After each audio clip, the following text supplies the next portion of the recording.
Welcome to Attican Plays Railway Empire.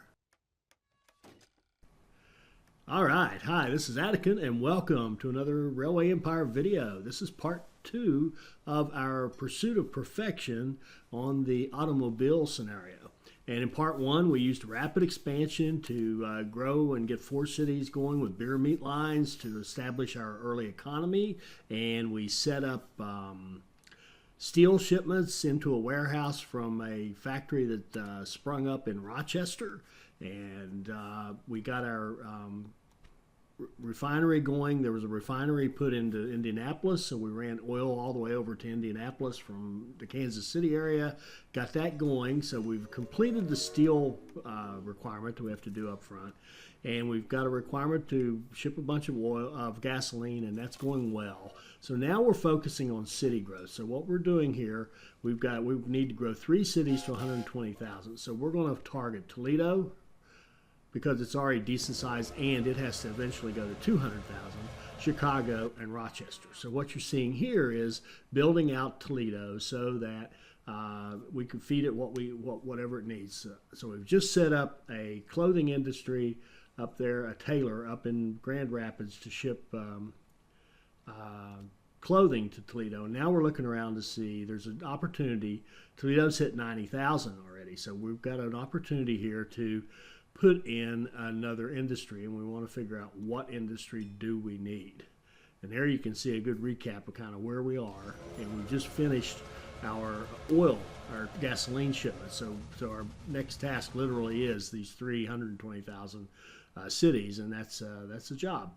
But we've got 2 good sized ones, Chicago and Toledo, and then our third one we're going to work on is, as I said, Rochester.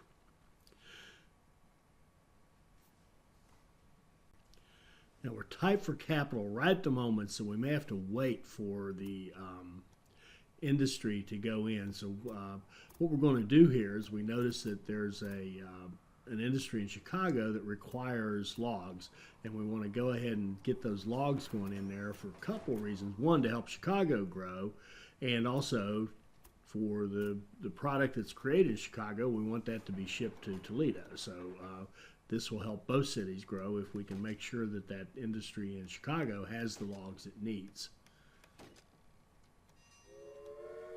And it's a paper industry, so it's going to create paper, and we want to make sure that we can get that paper created for Chicago's use and for Toledo's use as well.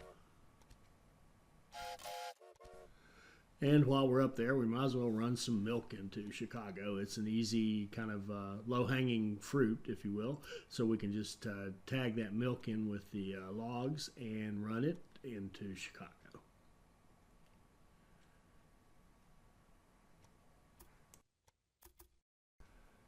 And while we're thinking about running that milk line, I really should have just gone ahead. I was in my head to do it. I should have just put a regular station in there to start with, because now we're going to build a connection, a little bypass around Chicago that connects into that main Chicago-Toledo line. Now we'll be able to run milk into Toledo as well. So we've got milk going. We've just helped the demand satisfaction of 2 cities now by setting up that milk line. Now we see that Toledo has built up a chemical factory, and that requires coal. And the good news here is that coal it would be a long way away if we were making the first line, but if you notice, we've got lines running out toward that coal. So all we have to do is build a line that piggybacks on this existing line of multiple things we have running into that warehouse.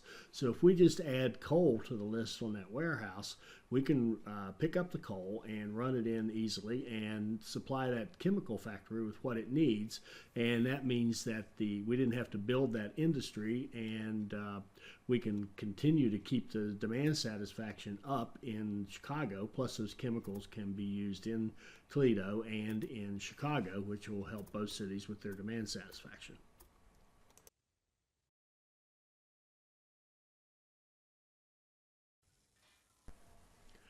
Now right here I finally punch in and put a museum in Chicago, and one critique of this playthrough, I had this opportunity to put a museum in Chicago and in Rochester earlier. In fact, I don't know if you noticed it, but even on if you've seen part one, I actually looked at that open slot in Rochester. This is some time ago in the gameplay, and was meant to come back. Didn't quite have enough funds right at that moment. Meant to come back as soon as I had 200,000 and build the museum, and got sidetracked. And it really, the museum, when you're doing city growth, get that museum as soon as you can. It's 10% of your demand satisfaction. So if you can just keep your demand satisfaction, instead of having to keep it over 60, now you just have to keep it over 50. That's a huge difference in this game. That's a real critical part right in there. That kind of that borderline between 60 and not quite over 60, but that museum pushes you over the edge. That's why, to me, it's the most powerful building in the game. So anyway, once you get those museums in those two cities, that really helps. Now, Toledo, of course, we can't build a museum at all because of that auto warehouse taking up that specialty building slot. All right, so now we've got Toledo and Rochester or Toledo and Chicago looking a little better. Want to focus on getting Rochester set up to grow. So we're going to run cattle in, and we've got this little shuttle line going. We've got a train running from Rochester over to that warehouse dumping out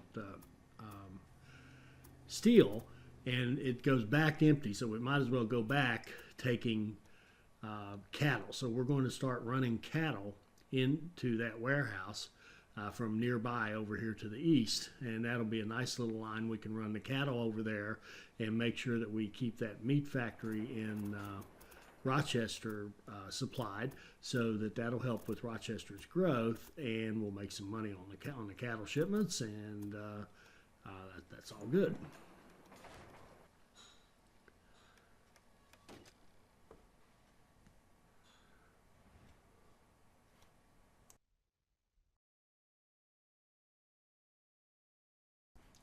Now we can see we're already in great shape shipping our automobiles. We got like 35 out of 50 already done.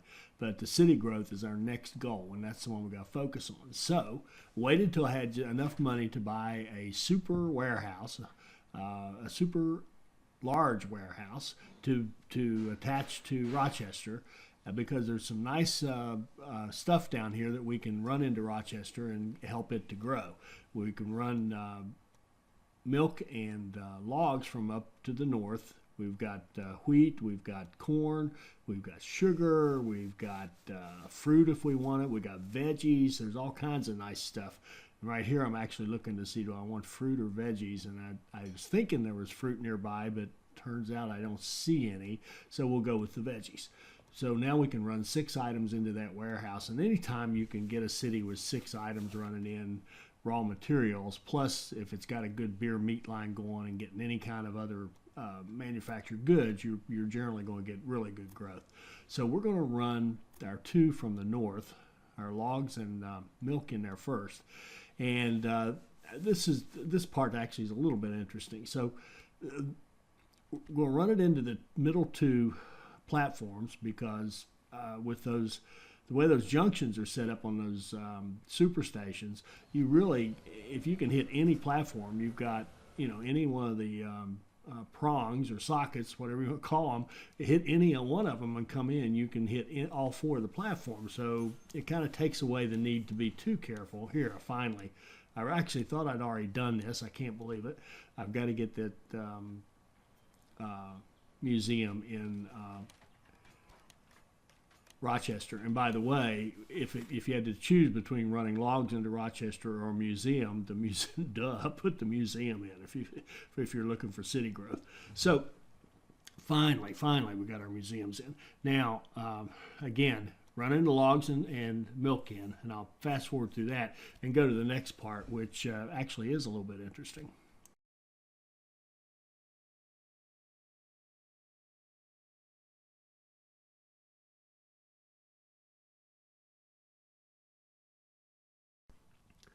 So now it's time to put in our other items that are going to run into that warehouse.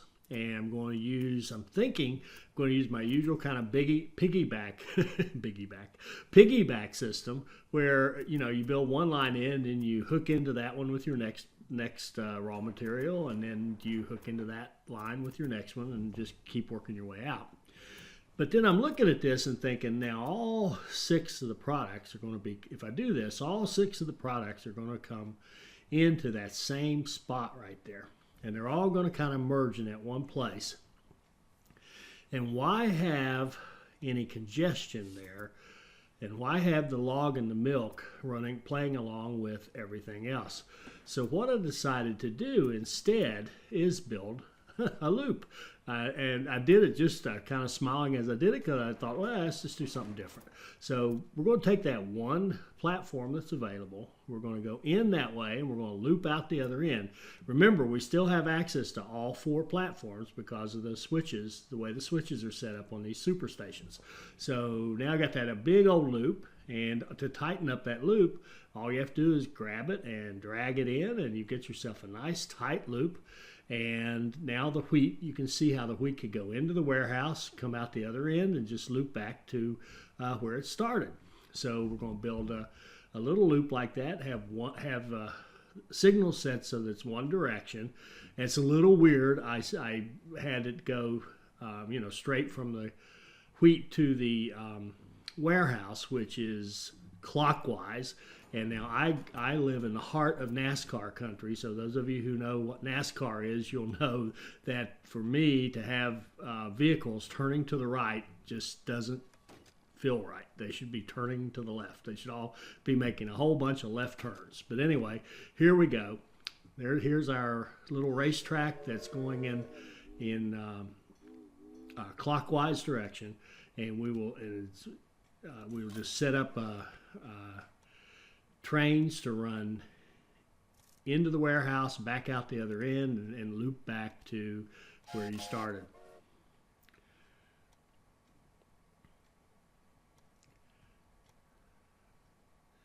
And we'll talk about how you add the next line in. Well, here we go. We're going to run fruit in, and all we have to do is run it down and hook it into that line just past the wheat, and then run it back so that it hooks into the line again on the other side. So now a train can come off that loop and go back to the little different loop, if you will, that runs the fruit. And now we have 2 items going in there. Now everything will just keep going in a nice straight line around through there.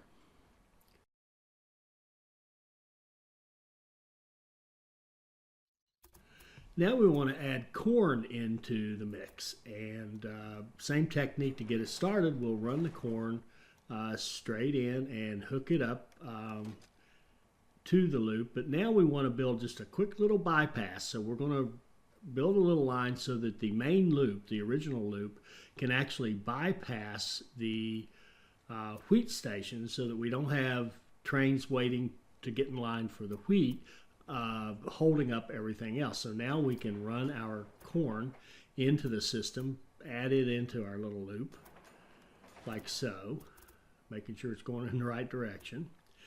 And then to return, we can actually just run it back. It'll look almost like a regular double track. It'll return off of the loop, and that'll become the return lane, and we'll just kind of double track it back and let it go into the station more like what you would think of as a normal setup. So set our directional signals like that, and you can see now we're driving on the left. I don't know when I became English, but here we are. We're driving on the left and running our corn line in there. So now we've got wheat and fruit and corn, and we also want to run. Let's see what else. We want the fruit, and we want the veggies, I think it is. So we're going to go out there and grab the fruit, use the same technique, and let's just go ahead through that. You got to kind of get the idea that we've just got these nice loops. Now this fruit, we'll use the same technique we use for the corn. We'll just let it hook into the system at some point along the way, and then we will have it come back out on the other end. mean, this really is simple and easy to set up, and it really does run nicely. And we're going to have it come out from here and go back up and kind of double track back to the corn. So let's move on.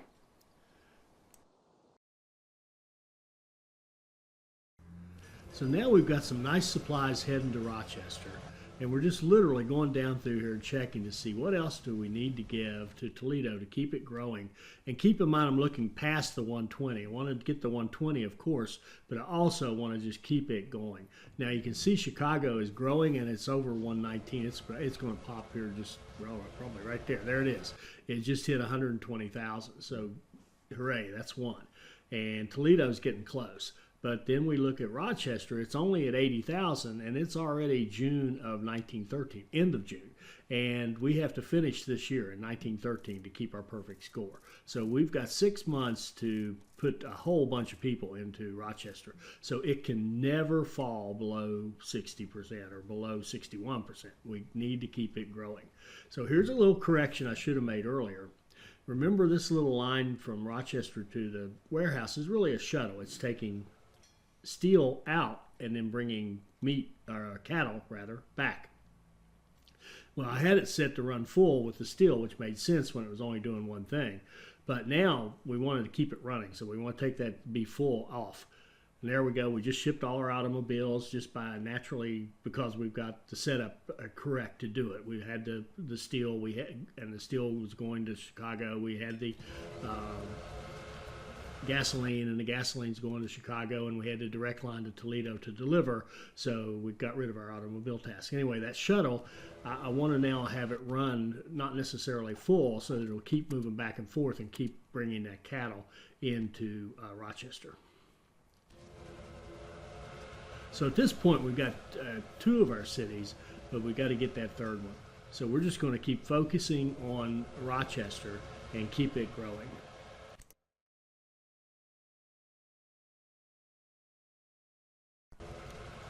Okay, so Rochester's now grown through 90,000. We can put an industry in there.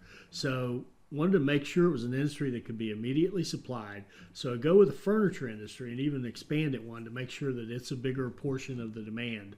Those logs are now in high demand in Rochester, and we know we've got a straight line of logs going into our warehouse. So we should be in good shape there and should get good benefit from having that furniture industry.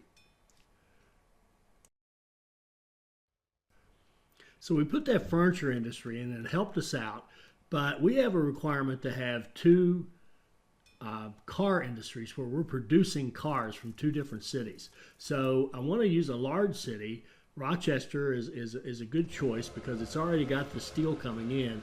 All we'll need to do is hook it up with gasoline, and we can produce cars there. So it's painful, but tore down that furniture industry that I just built not very long ago and replaced it with a car industry, because again, now Rochester's getting really good growth, so I'm not worried about a little delay in getting the oil and what have you up there. So what we're going to do here, and in fact, if I could do this one over, I probably would have just gone right to the car industry, but I just I wasn't thinking ahead enough. So in Kansas City, we're going to get into a little bidding war here with our buddy Beatrix, and we're going to buy ourselves a meat industry in Kansas City. Now, everybody needs a meat industry out in the middle of nowhere, right? That's certainly crucial for our game. But what we're going to do here is knock it down and replace it with an oil refinery. Then we're going to have a nice short line from that oil down there just south of Kansas City. It'd be a nice profitable line for us running oil into Kansas City. Then we can run a direct line from Kansas City up to Rochester and start delivering the refined oil, or gasoline as they call it, up to our brand new car industry in Rochester. And that way Rochester will be able to create cars, because it will have both steel and gasoline coming in. So there we go. We put in our new industry. Now we'll put in a station in Kansas City, and we'll hook it up with the oil down there to the south and run a direct line up to Rochester. And now we've got ourselves a second functional, well, as soon as this is all done, we'll have a second functional car industry.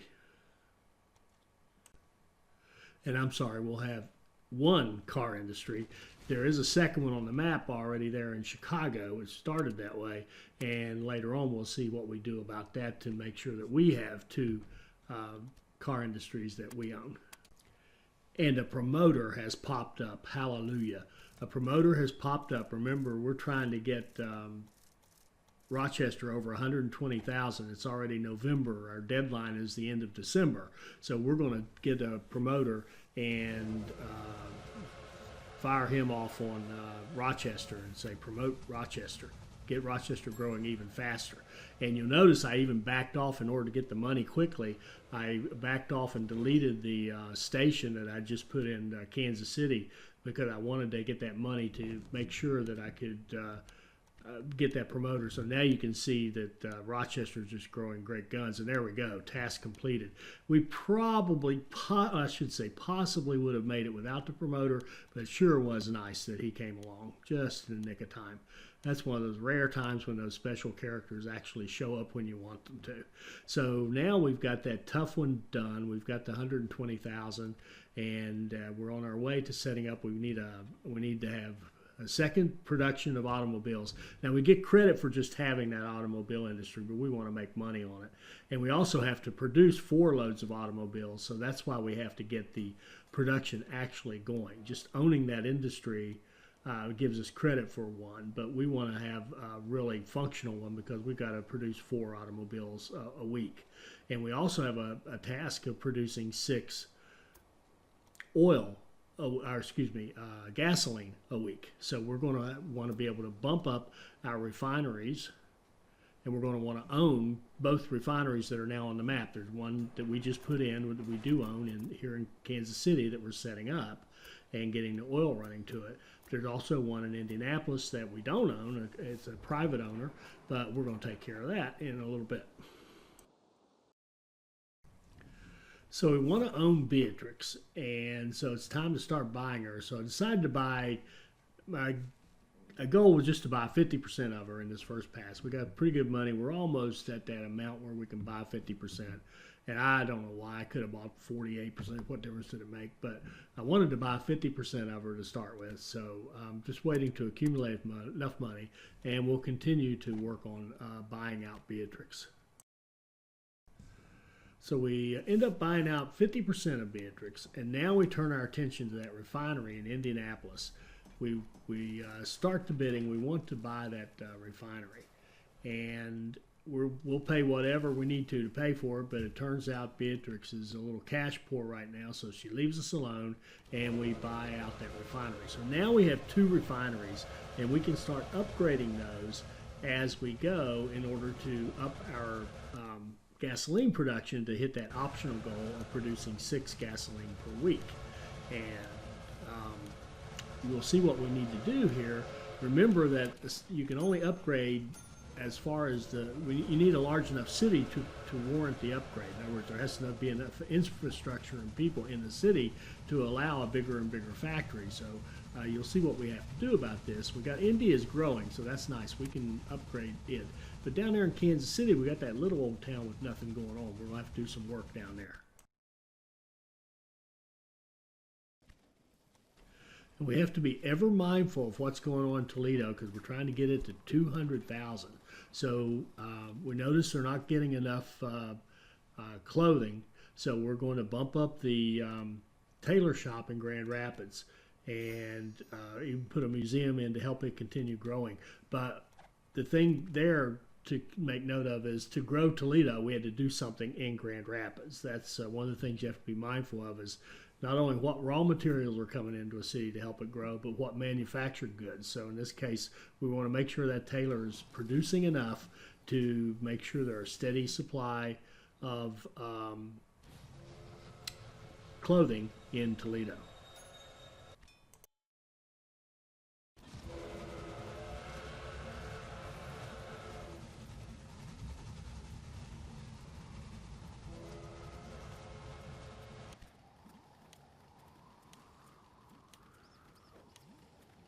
So here we do another thing about the industries in Toledo. We notice that publishing company is not getting supplied well, so we're not getting enough paper into it. So rather than worry about fixing the paper supply, what we're going to do here is buy the publisher. Now, this is the kind of thing you can do toward the end because our economy is so strong now.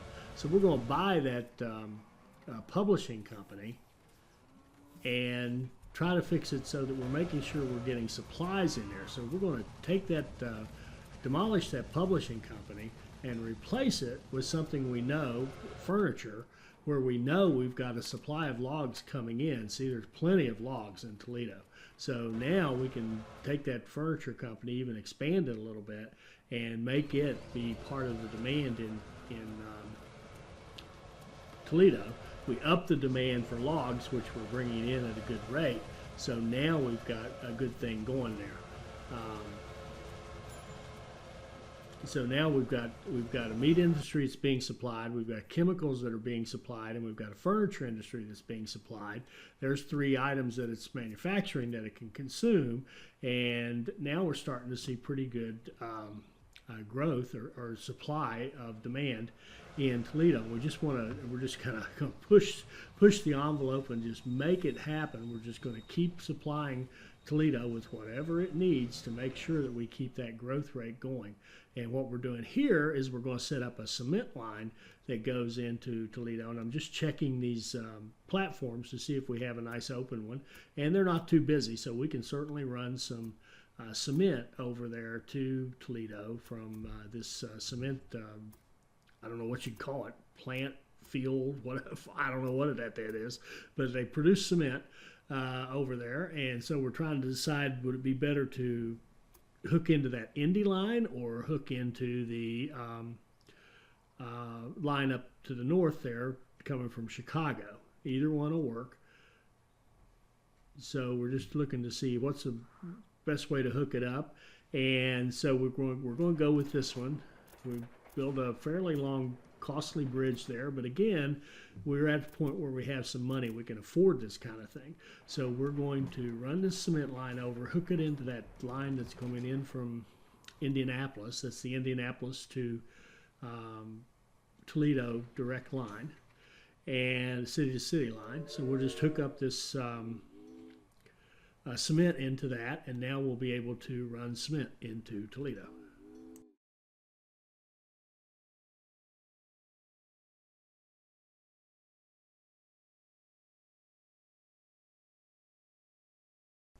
Decided to buy up Beatrix in little 10% shares or chunks. So every time accumulate a little over $1 million, I go back here and buy 10%. This time I went a little early, but going forward, every time I see that I'm over $1 million in cash, I'll spend that cash on Beatrix and keep buying her out.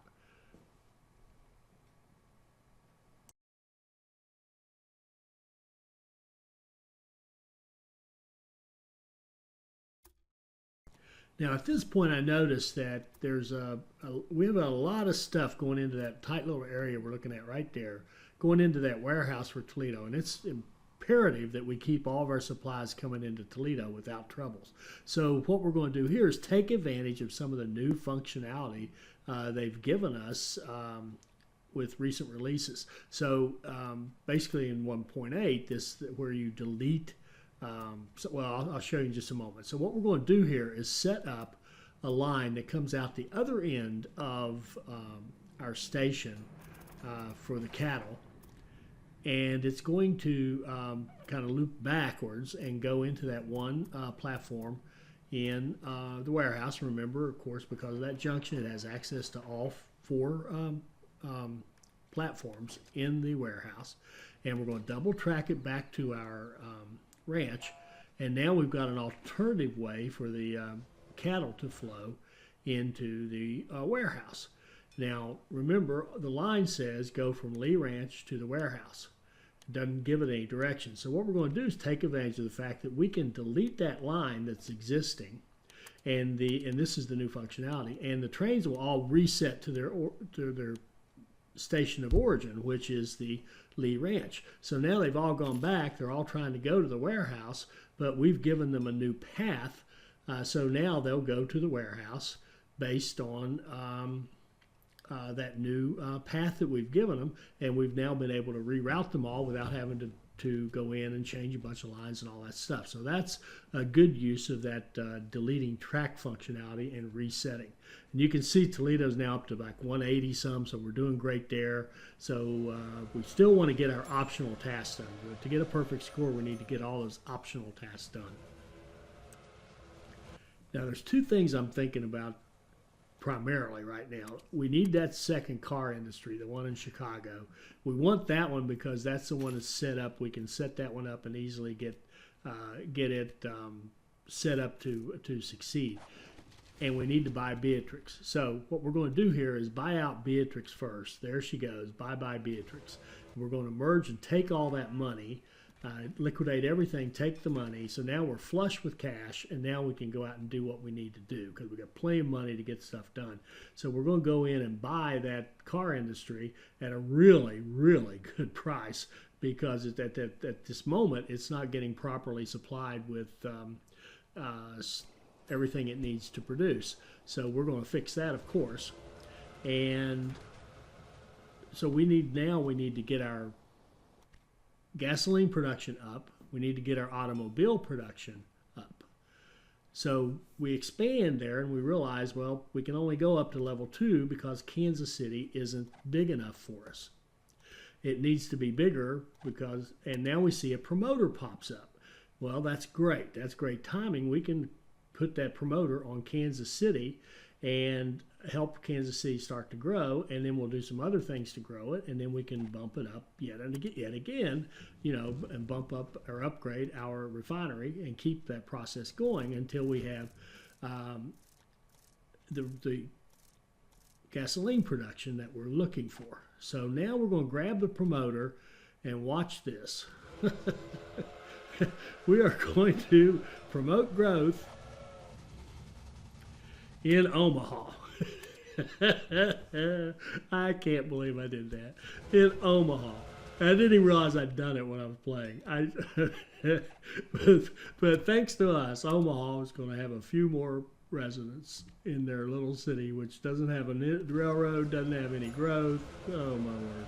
So we were able to promote Omaha and let it grow. And slight brain cramp there. But anyway, we're going to have to go down and do some growth, like I said, in Kansas City. So now we get one of those nice little dings and we see another task completed.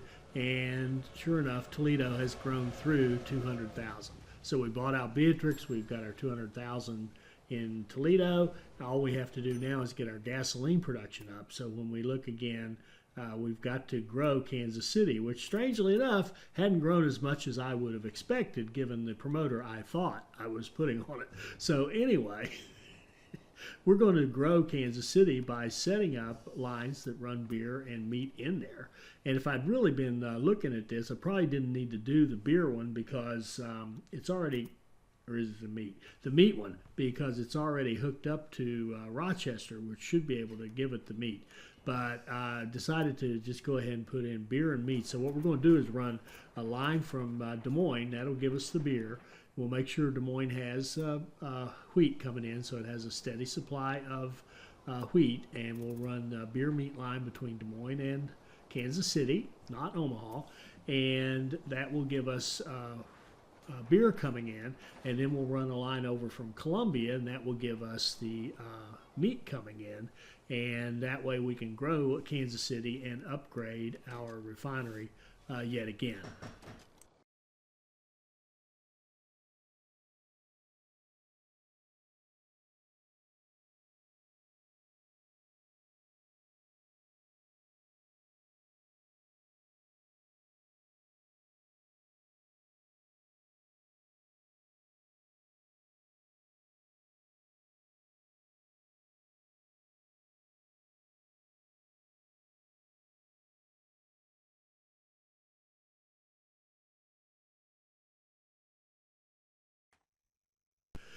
Now, if you'll recall, we bought that car industry in Chicago for like $670,000. How in the world could it be that cheap? The reason is because when we were shipping the steel down to Chicago from that warehouse, right? And that car industry was getting gasoline from Indianapolis, and it was producing cars, and we were able to ship our 50 cars over to Toledo, no problem. But once we put that car industry in Rochester, it started eating up all the steel that was coming down, that was coming from its own steel industry. Remember, we got a steel industry and a car industry in Rochester. Well, once it started eating up all the steel quit flowing down to Chicago, and that plant really lost basically, we killed the competition by having the car industry in Rochester and cutting off that steel supply. We killed the car industry down in Chicago, and it quit producing, and that's why we were able to buy it so cheaply. So what we're going to do now that it's ours, we're going to change that. We just went into Duluth, bought out an industry there, and we're going to replace it with another steel industry. So we're going to have a steel industry in Duluth, and we're going to take advantage of that coal and iron ore right up there nearby, and we're going to run coal and iron into that Duluth to our new steel industry, and then we will set up a line that runs that steel from Duluth right down into Chicago, and that way we are good to go. Now, by the way, at this point, I've actually switched over. We're running the EMD diesel on everything right now. And later I decided that's a mistake. It's really an express train, but I was just running it because I thought it was cool. So we got diesels running everywhere trying to pull these coal and iron and steel and stuff, and it can do it. But I ended up going back to the Santa Fe and just replacing everything back to the Santa Fe, which is actually cheaper, actually saved money. But at this point, again, our economy is so strong that money's not the issue anymore. So again, we're going to set up that steel industry in Duluth. We're going to run the steel down to Chicago, and that way the Duluth steel will feed the Chicago cars, and then the Rochester steel will feed the Rochester cars. And we've got the gasoline going from Indy to Chicago, and we've got the gasoline going from Kansas City to Rochester. So both of those industries can flourish, and now we're looking good.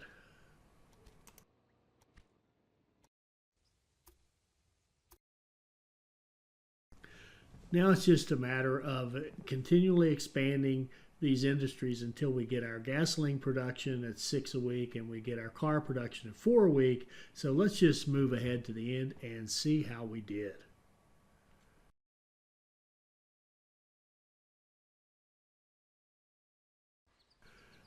All right, we're coming up on the end here, and there we go. We get our success message, and let's go see how we did. Now we got our president rating. We got 10 out of 10 on the task, 20 out of 20 on the time. Got a perfect score. It took us a while. It took 5 years and 11 months total, but very strong, very solid. You can see this one's kind of complex. Getting all those pieces together correctly takes some work to get a perfect score, so you have to kind of earn it on this one. So I hope you saw something there that can help you. I hope you enjoyed this. I hope it'll help you become a better player, and I hope you'll join us for our next Railway Empire video. Thank you.